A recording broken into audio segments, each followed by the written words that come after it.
One night, a boy overheard his parents saying something horrible about him, and the next day, he didn't want to get on the bus back home.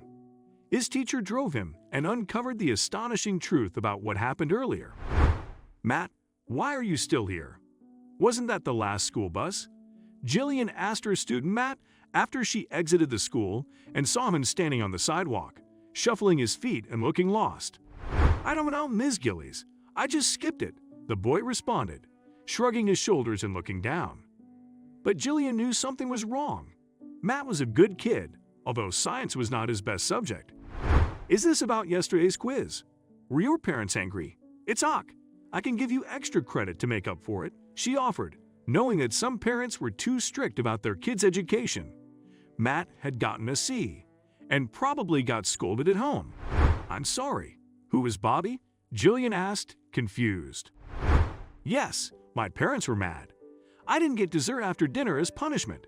But it's more than that. Nobody waits for me at home. I hurt them," Matt said, his voice breaking and moisture gathering in his eyes. "What? What did they say?" Jillian asked, frowning and leaning a bit. "They said, I can't deal with him anymore. We should have left him when we moved. He's so annoying." "Well, my mom said that. But then, Dad said, maybe you're right." His tears were openly falling now. "Oh dear," Jillian expressed and wrapped her arms around the kid. Grades were necessary for his future, but it was just one test. It didn't make sense. She couldn't believe any parent would say they would instead abandon their child. "Come on, honey, I'll take you home." Matt followed her and got into the car without saying a word. But Jillian heard his quiet sobs. She would have to speak to the parents about this situation because no kid deserved to hear something like that. Also, she had to know if she had to call CPS. They arrived at his house quickly. It was just 15 minutes from the school by car. They got out, and she guided the kid to the door.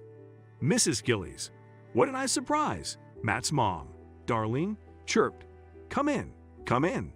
Jillian greeted her, and Matt's father, Wayne, appeared as well. "Mrs. Gillies, are you here to talk about Matt's grades?" "I was going to call you about some makeup work. He can do it. I don't want this test to pull down his final grades," the tall man said. "Well, yes, we can do that, surely. I already told Matt about extra credit. But there's a reason why I'm here. Matt skipped the last school bus, and he told me something worrying." Jillian started. "Maybe we should sit down."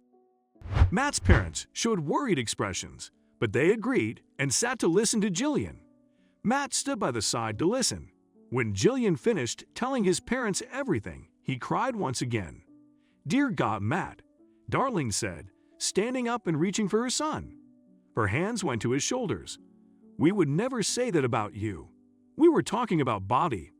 "Bobby?" Matt asked, his tearful eyes meeting his mother's. "Yes, Bobby," Wayne confirmed, standing next to them. And suddenly, Matt's expression changed completely. He smiled and hugged his mother fiercely. "I'm sorry.